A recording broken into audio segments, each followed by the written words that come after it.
Bonjour les cancers et bienvenue dans votre taroscope pour ce mois de juillet. J'espère que vous allez bien et que vous êtes prêts pour ce nouveau mois. Donc je m'excuse par avance si vous entendez des bruits de travaux. Voilà, il fait chaud. Tout le monde profite de la fraîcheur pour faire toutes les choses un petit peu pénibles et assez physiques.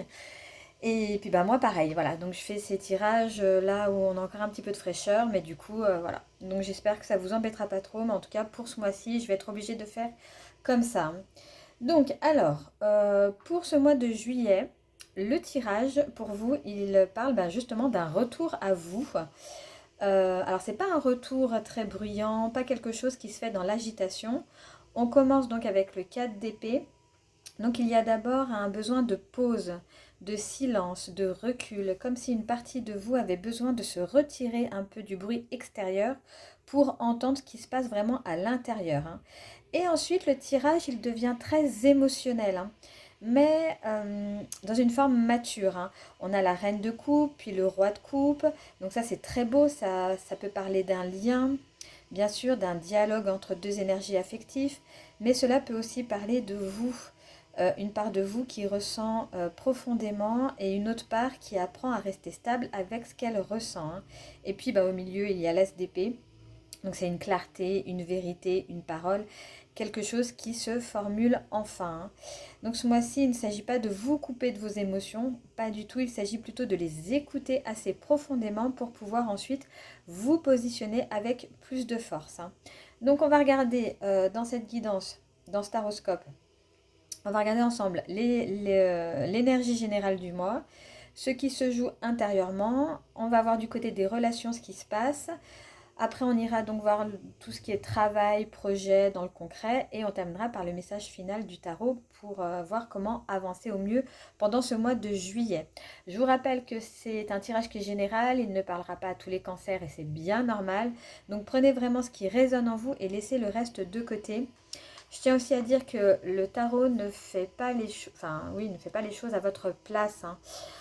Il vient seulement éclairer donc des énergies qui sont autour de nous en ce moment, en présence, pour vous aider vraiment à observer ce qui se joue et à avancer avec un petit peu plus de clarté, hein. Donc on commence tout de suite avec l'énergie générale du mois. Nous avons le 4 d'épée. Donc le 4 d'épée, c'est une carte de repos, de retrait, de silence mental. Ce n'est pas une carte d'action immédiate, hein. La carte, elle part vraiment d'elle-même avec ce personnage qui est allongé, hein. Euh, c'est pas... Voilà, c'est vraiment une carte qui dit, bon allez, posez-vous un petit peu. Donc peut-être qu'au mois de juillet, vous pouvez avoir besoin de vous éloigner un peu de certaines tensions, de certaines sollicitations ou simplement du trop-plein de pensées, hein. Peut-être que vous avez beaucoup porté émotionnellement, peut-être que vous avez essayé de comprendre certaines choses, d'accompagner certaines personnes. Voilà, vous avez peut-être beaucoup ressenti, beaucoup absorbé également. Et là, le tarot vous dit, avant de répondre à tout le monde, avant de se remettre en action, revenez à vous, hein. Cette carte peut aussi parler d'une fatigue intérieure. Pas forcément une fatigue, une grosse fatigue, hein, mais plutôt cette sensation d'avoir un besoin de calme, de recul, de moins de bruit. Voilà, pour vous, cancer, c'est important, hein, parce que vous êtes un signe très réceptif. Vous pouvez sentir l'ambiance d'une pièce, les non-dits d'une relation, les variations émotionnelles autour de vous, hein, et parfois à force de sentir, vous ne savez plus exactement ce qui vous appartient, hein. Donc le 4 d'épée vous demande de faire silence pour retrouver en fait votre propre voix. Ce mois-ci, ne vous précipitez pas pour répondre à quelqu'un, pour prendre soin de tout le monde. Peut-être que le premier soin, c'est de vous offrir un espace où votre esprit peut se déposer, hein. C'est pas une fuite, c'est juste une récupération et parfois c'est dans le silence que les vraies réponses viennent. Et en plus, on est au mois de juillet, donc il y a de fortes chances pour que beaucoup d'entre vous soient en vacances. Et du coup, c'est vraiment le moment pour euh, se remettre un petit peu à s'écouter, hein. La deuxième carte, donc ce qui se joue intérieurement, nous avons la reine de coupe. Donc là, on entre pleinement dans votre monde intérieur, hein. La reine de coupe, c'est l'écoute émotionnelle, l'intuition, la sensibilité profonde. Elle ressent beaucoup, mais elle ne se disperse pas. Elle regarde sa coupe, euh, elle écoute ce qu'elle contient, elle ne donne pas son énergie à tout ce qui passe non plus, hein. Intérieurement, au mois de juillet, vous pouvez être très connecté en fait avec vos ressentis. Peut-être que des choses remontent, ça peut être une émotion, une intuition, un besoin, quelque chose de vraiment intime, hein. Mais cette carte, elle ne parle pas d'un débordement, elle parle vraiment d'une écoute. La reine de coupe vous invite à accueillir ce qui vous traverse sans forcément vouloir l'expliquer tout de suite, hein. Donc, qu'est-ce que vous ressentez vraiment? De quoi avez-vous besoin? Qu'est-ce que votre cœur sait déjà, même si votre mental hésite encore? Vous voyez, c'est un petit peu ce mood-là, hein. Donc, ce mois-ci, votre sensibilité peut devenir vraiment une force à condition de ne pas la laisser se transformer en éponge. Il y a une différence entre ressentir les choses et les absorber, hein. Ressentir, c'est entendre ce qui se passe en vous et absorber, c'est prendre sur vous ce qui appartient parfois aux autres, hein. Et la reine de coupe vous demande justement de revenir à une sensibilité plus centrée. Vous pouvez aimer sans tout porter, vous pouvez comprendre sans excuser non plus, hein. Vous pouvez être touché sans vous oublier, hein. Cette carte, elle peut aussi parler d'une forme de douceur qui revient, une envie de prendre soin de vous différemment, de vous écouter avec moins de dureté, de, ne, de, de valider ce que vous ressentez, euh, et pas vous dire, bon, bah, ce que je ressens n'est pas rationnel, par exemple. Vous voyez, non, c'est vraiment, on s'écoute et voilà, on verra bien donc ce qui en ressort, hein. Euh, donc pour vous, au mois de juillet, ça peut donc être le mois où votre monde émotionnel demande vraiment à être entendu. Euh, on passe maintenant donc à tout ce qui concerne les relations. Et là, vous avez l'as d'épée. Et là, c'est très intéressant parce qu'après deux cartes très silencieuses, après donc le 4 d'épée et la reine de coupe, l'as d'épée vient apporter une parole, une vérité, une clarté. Donc dans les relations, juillet peut donc amener une discussion importante, un message, une prise de conscience, une phrase qui coupe un petit peu peut-être le flou que vous éprouvez en ce moment, quelque chose que vous comprenez enfin ou que vous osez enfin formuler, hein. L'as d'épée, ce n'est pas une carte de conflit, vraiment, c'est une carte de vérité. Elle peut parfois trancher, oui, on est dans les épées, mais son but n'est pas de blesser, son but c'est de clarifier les choses, hein. Si vous êtes en couple, cette carte peut parler d'une conversation qui est nécessaire. Peut-être mettre des mots sur un besoin, sur une émotion, sur une limite à poser ou sur une attente que vous avez, hein. Dire quelque chose simplement sans détour, sans attendre que l'autre devine, hein. Si vous êtes célibataire, elle peut parler d'une clarté nouvelle sur ce que vous voulez vraiment dans vos relations, hein. Peut-être que vous comprenez mieux ce que vous ne voulez plus revivre, hein. Peut-être que vous mettez enfin des mots sur un ancien schéma aussi, hein. Et si vous êtes dans une situation de flou, l'As d'épée vous demande de revenir aux faits, aux paroles claires, à ce qui est vraiment dit, hein. Parce qu'avec une forte énergie de coupe dans le tirage, il pourrait y avoir une tendance à sentir beaucoup, à interpréter, à espérer, à percevoir des choses subtiles, hein. Et tout cela peut avoir sa justesse, oui. Mais l'As d'épée vient dire, il faut aussi une parole claire, hein. C'est très important, hein. Un lien ne peut pas se reposer uniquement sur sur ce que l'on ressent. Il y a besoin aussi de vérité, de mots, de positionnement, hein. Donc en juillet, dans les relations, la clarté peut vous libérer. Pas forcément une clarté brutale, mais vraiment quelque chose d'assez simple, hein. Dire par exemple, voilà ce que je ressens, voilà ce dont j'ai besoin, voilà ce que je n'ai plus envie de porter, voilà ce que je vois maintenant. Voilà, c'est peut-être pas facile, mais en fait, ça va être vraiment nécessaire, hein, de faire ce travail-là dans les relations pour vous, pour ce mois de juillet. On passe maintenant à tout ce qui est le travail, les projets, la matière. Là, vous avez le roi de coupe. Donc, le roi de coupe, c'est une énergie émotionnelle très mature.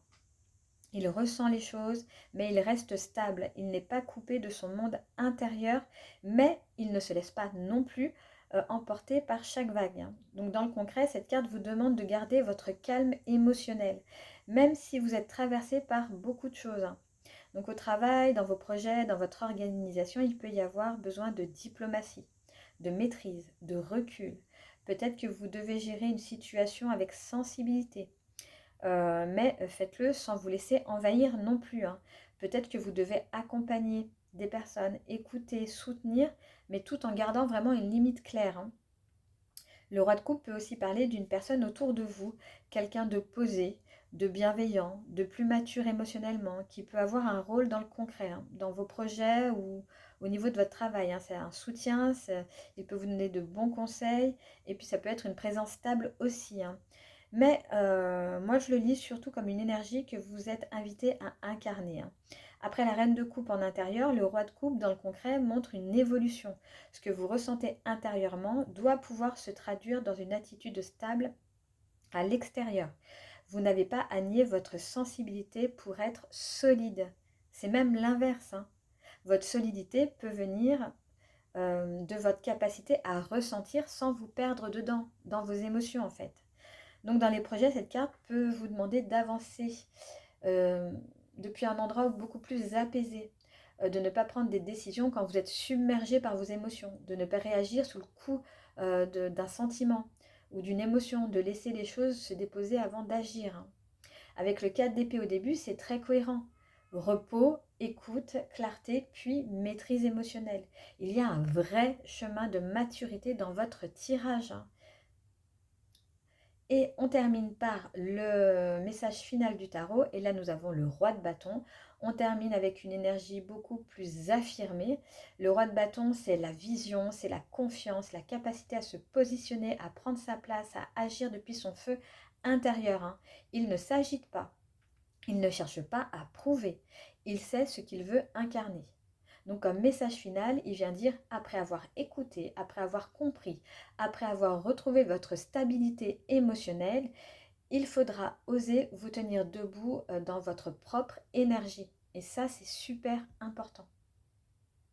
Parce que le cancer peut parfois attendre d'être parfaitement rassuré pour se montrer. Il peut vouloir d'abord sentir que tout est sécurisé, que tout le monde est d'accord, que personne ne sera blessé et que le terrain est propice. Mais le roi de bâton, lui, vous dit à un moment, il faut aussi oser prendre votre place. Pas en force, pas en vous durcissant, pas en jouant un rôle, mais en assumant ce qui vous anime. Le roi de bâton est une carte de présence. Il montre quelqu'un qui rayonne parce qu'il est aligné avec son feu. Il n'a pas besoin de crier pour exister, il est là. Et pour vous, Cancer, cette carte peut être très réparatrice. Elle montre que votre sensibilité ne vous rend pas faible, au contraire, elle peut même devenir le socle d'une présence plus affirmée. Donc ce mois-ci, vous pouvez passer d'un besoin de repos à une forme de reprise de puissance. Mais une puissance calme, hein, une puissance habitée, une puissance qui sait ce qu'elle ressent et qui n'a plus besoin de s'excuser d'exister. Donc si je résume un petit peu, votre tirage pour ce mois de juillet, je dirais qu'on vous invite à retrouver votre force intérieure en passant d'abord par le silence et l'écoute, hein. Le 4 d'épée vous demande de vous reposer, de prendre du recul, de calmer le mental. La reine de coupe vous invite à écouter ce que vous ressentez profondément. L'as d'épée apporte une clarté relationnelle, une parole, une vérité à formuler. Le roi de coupe vous aide à rester stable dans le concret, même avec beaucoup d'émotions. Et le roi de bâton vous demande d'assumer votre place, votre désir et votre direction, hein. Si je devais résumer en une phrase, ce serait que votre force ne vient pas du fait de tout contenir, elle vient du moment où vous écoutez vraiment ce qui vous traverse, puis où vous osez vraiment vous positionner, hein. C'est peut-être le cœur de votre moi, hein, les cancers, hein. Il ne s'agit pas de rester dans le silence pour toujours, non. Il ne s'agit pas non plus de parler trop vite. Il s'agit de laisser une vérité mûrir, puis de la porter avec clarté. Vous avez beaucoup d'eau, hein, dans ce tirage, hein, avec la reine et le roi de coupe, hein, mais vous terminez sur le feu du roi de bâton. Donc cela veut dire que l'émotion ne reste pas seulement intérieure, elle peut devenir une direction, une décision, une posture, une manière de dire voilà ce qui est juste pour moi maintenant. Et c'est juste trop beau. Enfin, je ne sais pas ce que vous en pensez, mais voilà, moi je trouve ça magnifique. Et puis bah, comme c'est magnifique, eh bien, on va s'arrêter sur ces bonnes paroles. Donc bah, moi je vais vous laisser ici. Je vous souhaite un excellent mois de juillet. Prenez bien soin de vous et je vous retrouve très vite dans une prochaine vidéo.